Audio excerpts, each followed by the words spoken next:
right, welcome to our third podcast of the 4thandlong Fantasy Weekly Updates, as we like to call them. This is a summary of what was Week 3 in our league plus the NFL. Looking into Week 4, so we're pretty excited about that. As always, you have your commish, Brian, spearheading this project, but can't do it alone. I need my buddy here, Randy, and Randy's on the phone. So, Randy, why don't you say hi to everybody? Hi, guys. Hope everyone had a good week. Almost everybody has at least one win so far. Yeah, things are definitely getting interesting in 4thandlong, and I know Monday night was a real barn burner. We were just talking about that off air, so we'll get to that later, I'm sure, or multiple times throughout the podcast. But I know it kind of the Facebook chatter and the fantasy group page for Yahoo. Some of the comments were pretty comical. So why don't we just dive right into it? As always, we like to start off with what was pretty exciting as a fantasy matchup, and I want to change things up this week, Randy. I think I'm going to go first this time on this one. Okay, sure.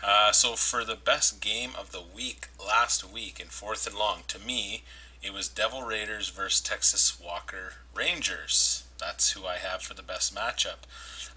Texas, actually, if you paid attention, they were down leading into Monday night. They were able to claw back thanks to Pittsburgh and hand Devil Raiders, unfortunately, another loss, putting him at 0-3, moving Texas to 2-1.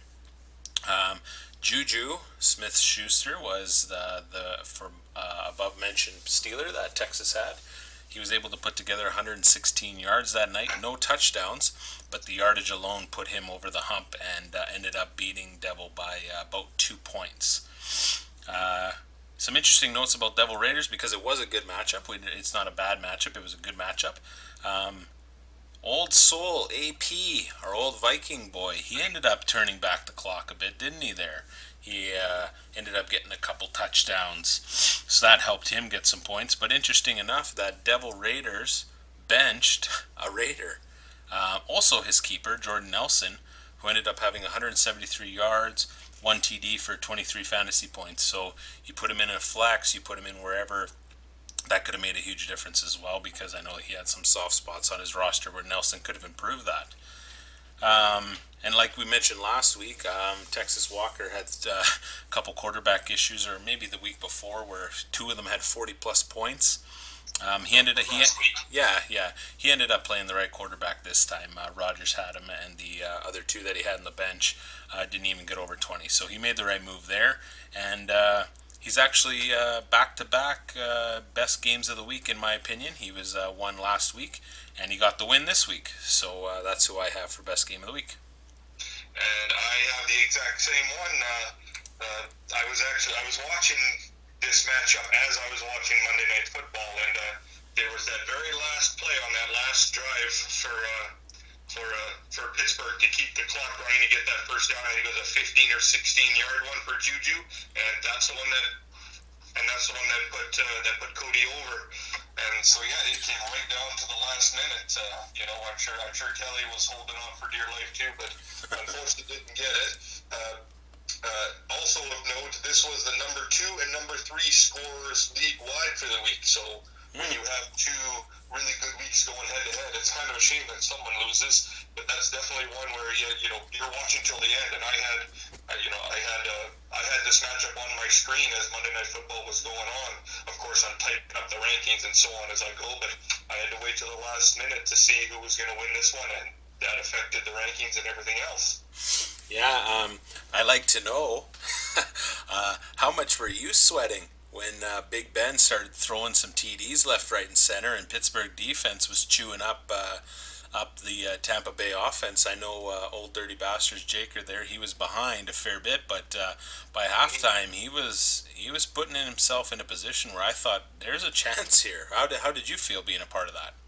I did feel like there's a chance here. I was more cheering for Tampa Bay offense. I figured if they could just get 21 points, that knocks a couple points down, because I happen to have Roethlisberger in another league, so I wasn't cheering against Roethlisberger, or at least to a point. I'm just like, okay, get the yards, but hand it off to Connor for a touchdown or something like that, so that I get a few points, but not so much that I lose in this league. obviously this league is the most important league, so if I had to choose, I'll take the win in this league. But I ended up getting the win in both of them, so I'm pretty happy all overall. But you're right. I was pretty settled going in, but things got a little bit sweaty there in the Monday night game. Yeah, no, it definitely was good, and I know another matchup that was pretty tight was the bottom feeders in global warming. Um, I'm sure Ryan would have liked to have Connor, like you just mentioned, maybe one more touchdown could have done something there, but that was another good matchup that was fighting tooth and nail on Monday night. So that was good. There was a few best matchups, but yeah, we agreed on that. So Randy, who did you think was the worst matchup this on week 3? My worst matchup might be the same as yours here too. It's Clueless versus Misfits, and this one kind of started rough for Nigel on the Misfits. Yahoo predicted an 11-point win for Clueless to begin with, and it never really got close. I know on draft night there, Nigel wasn't too happy with his team, and it doesn't look like that's changing. It looks like he's not going to be too happy with it still. I kind of figured out just by doing these rankings and keeping an eye on some of his scores over the last few weeks, his chance of success hinges very strongly on his quarterback, whether it be Watson or Rivers, and then Amari Cooper, his only other really solid fantasy choice, and then getting touchdowns. I figure at least 2 touchdowns from his other starters, and he has a half decent chance. If none of those, if one of those things doesn't happen, he doesn't stand a chance, and that's what happened this time. Cooper had a low game, and none of his starters had touchdowns. Of course, there were a lot of tough matchups in here. Like a lot of his starters were playing good defenses like Jacksonville and Tennessee. On the other hand, Clueless, I've mentioned many times, has a well-rounded lineup, and his matchups were a lot easier. He had a few, Arizona and Indianapolis matchups, and even Atlanta one. Uh, like I said, this one was never really predicted to be very strong. If anyone needs to get in on the trade boat, I think Nigel is it, because I've been looking at the waiver wire just to see if there's any gems there. There's not a whole lot to pick from, unless there's a big injury or someone makes a bit of an earlier mid-season push and really pushes hard. I don't think there's much on the waiver wire that can help you. No, and I agree with what you said. You bring up some good points, and they're my worst matchup of the week as well. Unfortunately, I hate to even bring Clueless into this. I think Clueless's team, 112, almost 113 points, well-rounded offense. If you look at his roster, I think the points are spread pretty evenly. It's not one over the other. He had some guys on his bench who he could have plugged and played. Misfits just had a bad week, like a bad week. Outside of the quarterback, nobody got 10 points. Yeah. That's tough. That's tough to win a matchup when you're doing that. And his bench was not much better outside of, again, his other quarterback. It's not even really a matchup with 51-point difference. I don't really have much more to say on that. I'm sure Misfits is just as pissed. And interesting enough, like Keelan Cole or whatever, Jacksonville for the wide receiver there. That was an interesting game, 9-6, right? That could have been different because he had a huge week the week before. I thought, okay, maybe he's found a dark horse here, but Tennessee sure shut down that offense. But yeah, nothing to really say here. It was not a good matchup. So worst matchup. Hats off to them, I guess. So we'll move right into fantasy player of the weeks. So I guess I'll go. For me, I really enjoyed watching Calvin Ridley play for Atlanta last week. Talk about a new Julio. 7 receptions, 146 yards, 3 touchdowns in what was just, and you mentioned it would be a barn burner, 43-37. They ended up losing in overtime to the Saints, but what a show that was for, if you had anybody in that fantasy game, it was pretty sweet. But like I say, tough loss for Matt Ryan. Even when you found, like I said, possibly a new Julio. I mean, Calvin Ridley, he's a rookie. So Cody's got to be happy with him because he belongs to the Texas Walker Rangers. So for me, the player of the week is Calvin Ridley, and I've already mentioned him once earlier, but just a quick shout out again for an honorable mention. AP, 19 rushes, 120 yards, 2 touchdowns, big win against Green Bay at home. So I just thought I'd give a shout out to AP there. Who do you got for fantasy player? Who do you think got that title? Well, I've got the guy on the other side of the passes. I've got my boy Matt Ryan. Oh yeah, yeah. I predicted last week that I was looking forward to a big week from him, and it certainly came out. He ended up being the highest scoring fantasy player in our league. 334 yards, 5 touchdowns, and two 2-point converts. He pretty much did everything on his own. You mentioned Ridley being the next Julio. It was actually a bit of a benefit, not for myself, but it was a benefit for someone else, that none of these touchdowns went to Julio, which obviously means that someone else is taking a hit. It's nice when you have the quarterback that puts up points, but the receivers on the other end probably aren't on someone's lineup. I mean, Sanu is not on anyone's lineup that I can recall, and if he is, he's not starting. Mm-hmm. And I think the other one was to a running back. So, you see this. It's really nice when you got someone who, like a quarterback who gives fantasy points to other people, and he kind of hoards a lot of it himself. I'm also looking forward to some of his future matchups. Like, he's playing against the Bengals, who, even though they're playing well, they gave up 4 touchdowns to Cam Newton last week. The Pittsburgh defense, which has struggled, even though they won, and then Tampa Bay's defense, they gave up 3 touchdowns there on Monday night. So it looks like Matt Ryan could be on a nice little roll. I'm hoping so.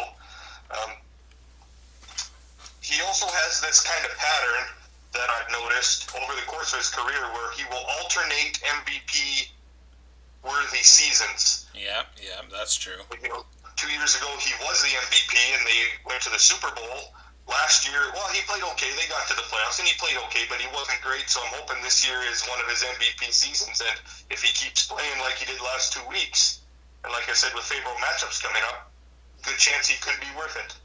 Yeah, no, I was debating Matt Ryan actually, just because he did have a stellar day, and it seemed like every time Breeze fired one in, Matt Ryan was right behind him there, and typical Atlanta Saints matchup. But no, I can see where you're coming from. So on the flip side, I'll just let you continue. Who did you think hurt a GM last week? Okay, I'm going to switch from the all-quarterback thing, which is, I know, your big thing. I'm going to switch it over to my big thing, which is defense. Oh, interesting. I'm going to talk about a defense on a fantasy football show. You just wait. Next week I'll talk about a kicker. The Minnesota Vikings defense really held back. Shelley told me to. Little known stat, they are actually the worst team in the league at rushing yards allowed so far to start. 31 overall. Oh wow. For a defense that was supposed to be really, really good. And this was supposed to be like one of the most favorable matchups you can have, is, playing the Buffalo Bills. Josh Allen is a very raw rookie quarterback. He's not very polished at all, but he threw touchdowns, he ran for touchdowns. He didn't have a ton of yards, but he put the ball in the end zone, which is what hurts the defense more than anything. And you look at the Bills' offense in general. Chris Ivory is their number 1 running back, but he got 20 carries, and I think he was over 100 yards on 20 carries. Like I said, Josh Allen actually had 10 carries in the game, and their only receiver that is even worth mentioning is Kelvin Benjamin. I looked a bit more into it, and I saw the Bills had 7 rushes for first downs, but they were 4 for 3 on converting third down. So they got the first down by running the ball on first or second down, and that's a really telling thing for the defense. It shows the Vikings just lost the line of scrimmage. Oh yeah, absolutely. Yeah, more than likely they were rattled by the many, many chances they had to beat the Packers last week. That's my guess. Yeah, no, I was watching that game and I'm like, because I have Minnesota in another league, and they were actually projected for 14 fantasy points going into the Buffalo matchup. That's And I right. think I don't even know what they ended up with. Did you just say was it three minus one? I don't even Uh, know. Like it no, was bad. no, it was like 3 or 6 or something very, very low. Definitely, definitely could have swung that game a lot farther if they did what they were supposed to do. And not only that, at home, like just embarrassed at home. And did you see Josh Allen hurdle that guy for first down? Talk about a rookie coming in and saying, "This is Yeah, my team," yeah, exactly. I'm not afraid to play. And they didn't even have. Um, I don't think. I don't know. Correct me if I'm wrong. Did LaShawn McCoy play last week? No, he didn't. Chris Ivory was their Right. leading back. He had 20 carries. So they don't even have their go to, and look what they did to, like you said, a very highly touted defense. Is an interesting matchup for me. For bust of the week, I got to go back to Devil Raiders again, and I know he's going to hate listening to this thing if he's out there. But like we said before, it was the matchup of the week. He loses by, we'll call it 2 points. For me, it's his starting running back, Kenyon Drake from Miami. 1 point. 5 attempts rushing for 3 yards and 7 reception yards. That's how you get your one fantasy point. As we all know, it's 10 to get one. He had to combine receiving and rushing to get 1 point. Yeah, and that's not his MO, especially considering he played the whole game. If you get hurt in the first quarter, well, there's nothing you can do about that. But if you play the whole game and you're a guy as good as that, and they won, the Dolphins won too. So like, how do they? I, Yeah, that was perplexing to me too. He was on my short list when I was going through the bust of the week. I'm just, yeah, like when I wrote him down, I'm like, I checked 3 sources to see if he was injured. Yeah. I couldn't believe that, especially against Oakland. Like they lose Khalil Mack, they don't have the best edge rushers anymore. And Kenyon Drake is a good running back. He was projected to do fairly good things this year. And again, he gets. Let's give him 50 yards. He wins. Hmm. Kelly is not 0-3. Yeah, exactly. That has to hurt. So for me, it's Kenyon Drake. I think he really let down a GM last week, big time. That's right. Yeah, and like I predicted, Kelly did bounce back, although Gronk didn't. Gronk was also on my list because I was predicting he'd bounce back and he didn't. Oh yeah, no, Yeah. I agree with you. So who do you got for um, predictions of the week? Who are you moving forward into week 4? Obviously, we've just summarized week 3. Yeah. What matchup are you looking at? And if you got one, can you break that down for us? I'm looking forward to uh, the two teams in the league where their GMs don't use the space bar. Man Bear Pig versus the Old Dirty Bastards. And, like seriously, the space bar is literally the largest key on the keyboard, and you guys can't find it. But anyways, because for a couple reasons why I like that matchup. For one, they got two Hall of Fame quarterbacks going at it, Brady and Big Ben. They're both in divisional games, so we don't know exactly. I'm expecting big games from both of them, but you never know. They have both of the New York Jets running backs, so they'll be watching that game and seeing who's in the backfield, who gets the carries, who gets the touches on the goal line, and so on and so on. And they've also got, or at least Jerry Manbear Pig has the Denver defense going up against super rookie Patrick Mahomes and the Kansas City Chiefs. And I'm interested to see if the Broncos can stop the Chiefs on defense. If they can stop them at all. There are a few things that are very interesting about this matchup I wouldn't mind watching. Yeah, no, I agree with you. I think both of them have some interesting things.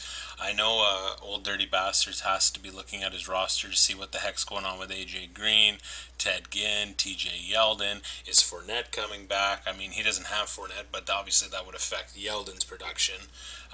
So it's going to be interesting to see. There's a few options there. Obviously, again, it looks like Evan Ingram is not going to play for the Giants. He has an MCL strain from what I read. So That's another option that hurts the old dirty bastards, but it's a close matchup, and anything could happen. Even if Jake's got to switch some players around, because let's face it, Tom Brady's still projected 23 points. I don't know who's coming up with these projections, but they got to it's not even close. Tom Brady has not played well to deserve a 23-point ranking against a 3-0 divisional opponent, in my opinion. Yeah, and Brady, usually doesn't play well against Miami, but that's usually only in Miami. Yeah, He gets better against Miami. It's just one of those weird historical things, but still, yeah, they must be basing that on career numbers or something, but not this season. He hasn't done that well so far. No, so yeah, I can see where you're coming from. For me, I haven't. I like to spread the love, but this week I'm going to be a bit selfish. I think matchup of the week is going to be myself, Screaming Weavers, versus Allen and Clueless. There's 1 point basically separating the two of us.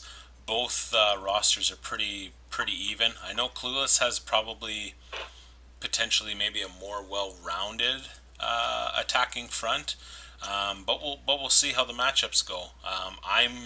I'm a little worried about the Rams facing Minnesota. I know Minnesota is not going to allow that again.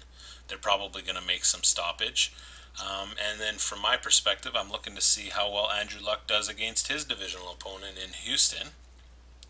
So that should be an interesting matchup as well. I don't think Carlos Hyde is going to get another 23-point production. So we'll see. I'm going to go with New England's defense. I just don't. I know it hurt me last week, but I think against Miami, I think New England has to come out and play. It's a very important matchup to them. But who knows? We'll see what Stinker Tinker Time does. There you go. Yeah. So that's matchup of matchups of the week for week 4. But we like to also maybe try our prognostication skills and see what we can do with player of the week.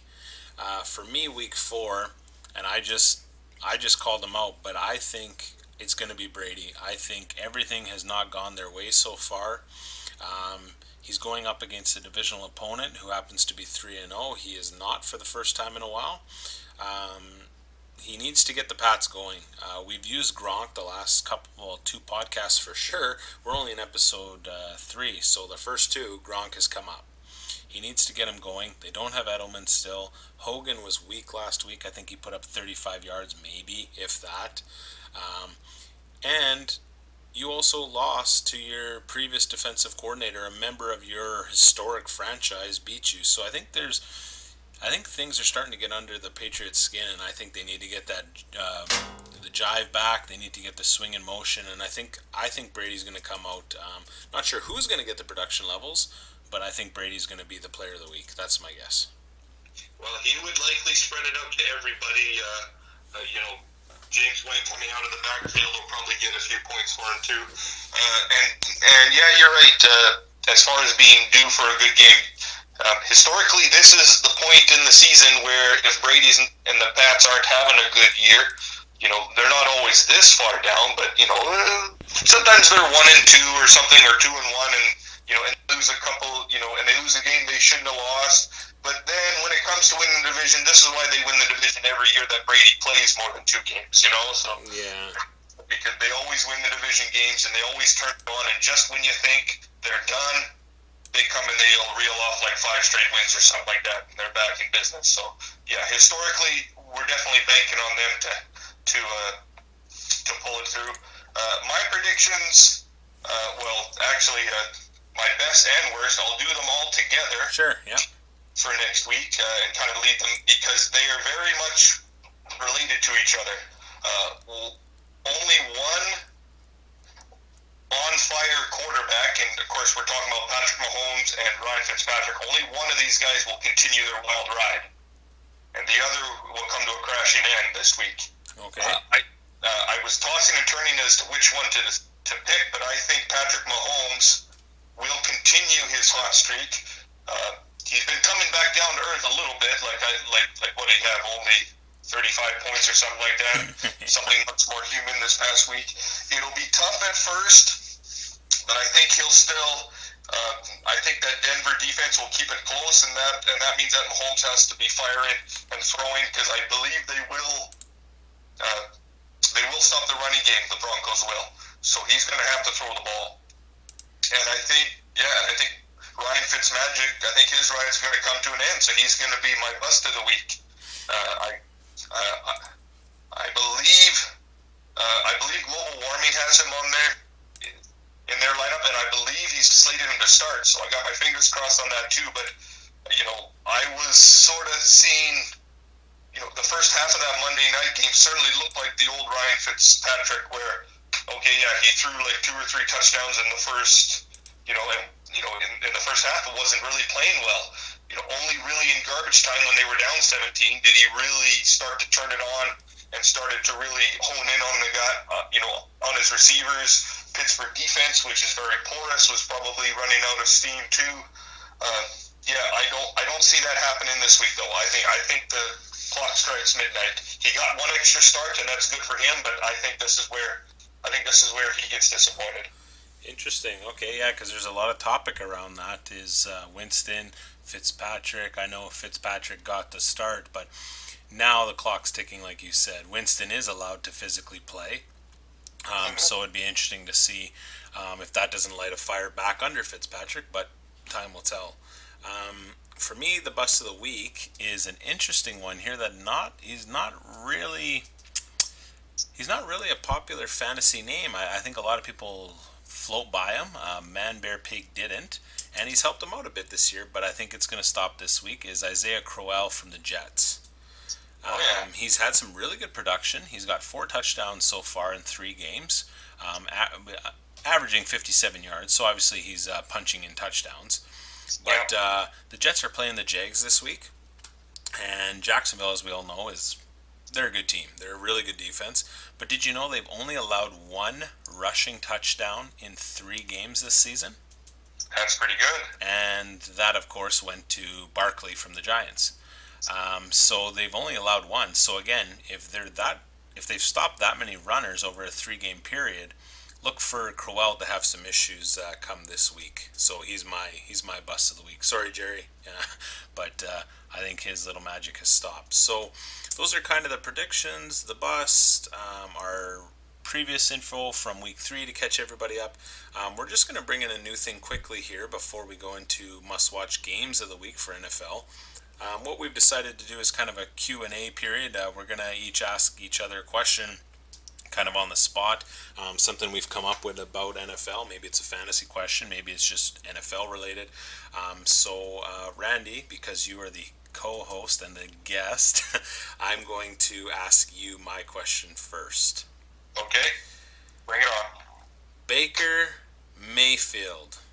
Okay. Hero or the next Johnny Manziel? Okay, first of all, who's Baker Mayfield? Boo. You mean there's football on Thursday night? I don't watch football on Thursday night. I watched that game. He was really zinging it in there good. He was throwing with a lot of confidence. He was playing with house money because, first of all, it's the Cleveland Browns. Everyone expects them to lose. If you win, you're a hero. If you win one game, if you complete a pass, apparently in that game, you're a hero, because that's where they got the loudest cheer of the game was when he completed that first pass, because Tyrod Taylor was throwing lame ducks to everybody.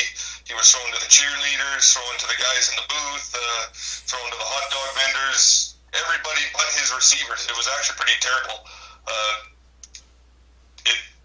It's kind of too bad he had to get injured to get pulled, especially if he has a concussion, although I think the coaching staff probably would have pulled him anyways. I mean, he was doing nothing. So just the fact that he completed, of course they won the game, but some of that might have been momentum. A lot of that was, like I said, he's playing with house money. There's a reason why he wasn't starting, because he's probably not as raw talent as Josh Allen, but they wanted to give him some practice time. And I think this was a favorable matchup because they're playing another rookie quarterback, Darnold for the Jets. Yeah. I don't see them. Yeah, I don't see the Browns doing a whole lot more this year. I like that they have Jarvis Landry on the team. That'll help in a lot. I don't think he'll be a Johnny Manziel. Certainly not in his record. He'll do better than Manziel, and he won't be the party guy. He won't be the off off-field guy. Even though he had he had a bit of a reputation in college as well. Um, I think the obvious the obvious and clear example of Johnny Manziel will be more than enough lesson to be like, okay, keep your head on straight, kid. Mm-hmm. He'll be a hero, I believe, but by the standard of Cleveland Browns fans. So, if he wins 4 games, he's a hero, and he's already won one. Right, right. As long as he doesn't embarrass them and throw 3 picks when you have a chance to win, then he'll be a hero. So for Cleveland Brown fans, he'll be a hero, but he's not fantasy worthy yet. I don't think he will be. Okay. Maybe a favorable matchup, but he's not the kind of guy that you'll start just yet.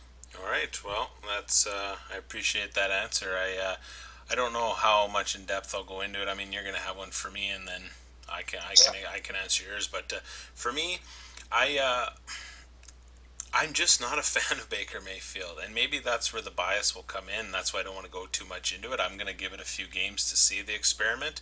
He's got the nod, but now to me, it's almost like Hugh Jackson says, "Okay, I better put him in now." Because if we get a season under a rookie, I almost guarantee myself another year back. Yeah.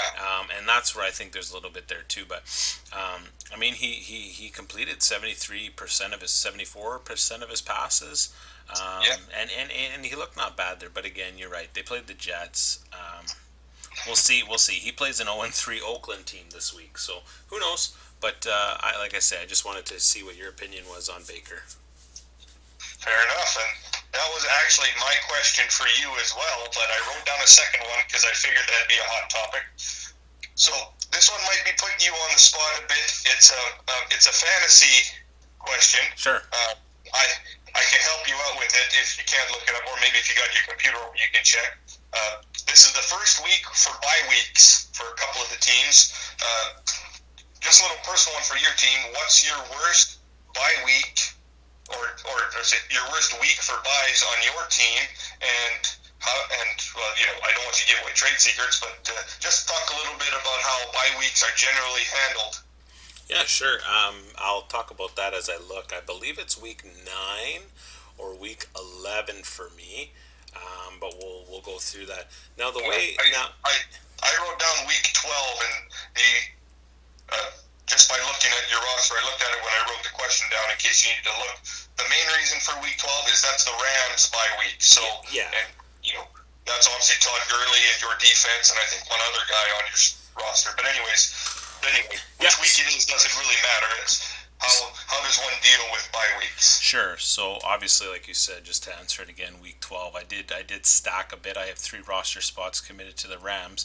So when that happens, yes, that can potentially put you into some problems. The good thing is that if the Rams, or if your team has a later bye week, say week 12, for example, like the Rams, usually everybody else has already had a bye week. There's usually a couple to start, a few in the middle, and then a couple back on the backside. So it's not like the rest of your roster is getting affected either. Like you're really putting yourself into a jam. But the important thing is and I've said this to everybody who chooses to listen or is going to listen now, when you draft, you have to pay attention to bye weeks.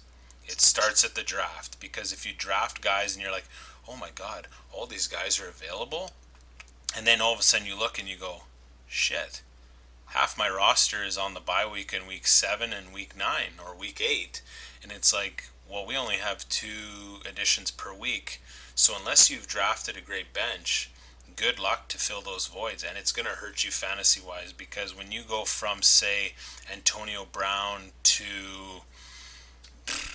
I don't even know, let's just say Kelvin Benjamin, that's a big gap. Yeah. That's a big gap, and that can hurt you. So this is a very interesting question. I like that you asked that one, because it's very near and dear to me. Is I think a lot of newer fantasy people new to fantasy draft based off of names or teams they like, or it's a simple of, oh, how many fantasy points did they get last year? So they just click because they need roster spots, and then, like I say, they find the ranking slaves. Well, yes, exactly. So, but you have to look at the bye weeks, and I think the only way to management is to start at the draft. Now, if you do find yourself in a position where the draft kind of got away from you, you need to use those two-player additions more appropriately. If you know next week you're having a jam session with your bye weeks and your roster spots are going to be weak, the best advice I can give out there is to, if you don't have any injuries or any like must add now acquisitions, you might as well start offloading and making some moves of said bench players because they don't accumulate spots for the week of that matchup. You can use them to move them so that technically prior to your next week where you're jammed up for bye weeks, you could have like four moves. That's right. So there's a way to manage that. I hope that answers your question. I'm not giving you away secrets, but that's the best way I would manage that is to say, okay, where am I at? Who do I have? Did the bench do it for me? Nope. Okay, now I need to start prepping for next week, and that's probably the biggest tip I could give is if you have the ability with ads left for a week, I would use them to prep for next week. Very good. Just real quick, will this be on the test next week, Professor? For you, you'll fail anyway, so it doesn't matter. But I know a lot of guys who are new. I know Clueless. He's kind of newer to fantasy, and he did bring it up to me before. He says, "Man, I got jammed up with bye weeks last year," and he says I now pay way more attention to that when I draft. Because again, well, Yahoo helps with that with the draft. Like that's like the third piece of information they have next to every player. It's like their ranking and and some other ranking, last year's ranking, and then bye week, and then it goes into the stats. Yeah. Yeah, they help you that right away. So it's not like they hide the bye week way on the side where you might not look for it. And when you put a player on your queue during the draft, that's the only number that shows up is the bye week, so that it helps people out because this is a real problem sometimes if you're not watching. Oh, absolutely. And I'm just going to add one more quick point, and then we'll get to our last topic of the cast. Is fantasy football is a lot different than hockey, and where I'm going with this is a lot of guys in hockey will draft almost an entire team because those depth players will still pick you up points. But in fantasy football, we used Pittsburgh as an example earlier. You said, hey, a lot of guys are interested in Monday night because they have a lot of fantasy. Yeah, but that's spread out over 6 owners. Mm-hmm. You don't have the ability to just say, okay, I'll get Antonio Brown, I'll get Bell. Okay, well, Bell's going to be out. I'll also grab Connor. Probably get Juju. It doesn't happen because they're a well-known team, so you're not going to find yourself too strapped. At most, for me, it's because of the defense. I have 3 in 1 week. Usually, guys will have a couple 2s, I believe. Two is usually how it goes, just because it gets spread out. But that's a very good question. I like that question. That's good. So there we go. That's a kind of a new topic. I thought that went pretty good, and we'll have a couple more questions lined up for each other next week. Game of the week in the NFL, Randy. Before we sign off here, what are you looking to watch? Well, I mentioned before I want to watch the Denver Kansas City game again. I just want to see how this Patrick Mahomes, how long this ride will last, and of course, it's a divisional game, very important, against Denver, very good defense. So, I think it'll be very interesting to watch and see how that one plays out. Yeah, no, and usually Denver doesn't play that bad against KC. Divisional games are always scary because it's just the history, the hype, the pressure in your divisional opponent's stadium. That's a Monday nighter, right? Yeah, I believe it is. Yeah. Yeah, that'll be a good Monday nighter. For me, I just want to see if Miami is real. I want to see if they're real. They're going up against their divisional opponent who wins year after year after year. You're finally 3-0. You got New England where you want them. It's going to be an interesting game. I'd like to see if Miami's real. And they've actually produced 20-plus points in each of their wins. Yeah. So it's not like it's like 9-7 wins. Respect, so. Yeah. It's not like it's 10-7 wins. These are they're producing offensively.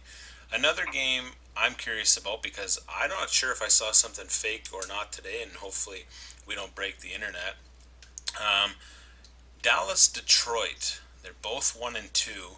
Randy, I saw something that said the Cowboys have reached out to Romo. Have you heard anything about that? No, no, I haven't heard anything about that. Uh, yeah, like How do you? I like the way Romo's been calling games there. The color commentating. I like the way he's been doing it, and it sounds like he's been enjoying it. So I doubt, like, obviously Jerry Jones can call anybody he wants to call, but just because they made the call doesn't necessarily mean that he's going to say anything. I think Jason Witten needs a little more practice on the color commentating, and I love Witten, but he was a great tight end. He needs a little more practice, and he needs a new haircut. That haircut of his isn't that great. Yeah, no, I know a lot of people are shooting Dak down, but I can't see Romo coming back either. But I just thought I'd throw that out there. But no, there's definitely some interesting games to watch this week. We just set a couple for you, so that kind of concludes it. Unless you have anything else to add, or you want to shout out here. I'm just glad. Well, you and I both got off the schneid here, and hopefully we can get some winning streaks going here, and hopefully Kelly gets a win here too. Although it's in tough, he's playing his brother, and that's a tough matchup for him too. So hopefully he doesn't have to wait too long to get a win. Yeah, well, I agree. It was nice to get the win, and like me, how about them Giants? Yeah, there you go. The Giants got, yeah. Things are looking up. I think for all of us. Although my Cowboys didn't win, but still, yeah, things are looking up for our teams fantasy wise, and hopefully not too late to go on a run. That's right. Well, we're not going to ramble on too much longer, but again, that concludes our third episode. It'll be posted shortly, and we're looking forward to exciting week 4. Bye week start, boys. Pay attention. So, Randy, take care, and everybody else, good luck this week. Have a good guy, guys.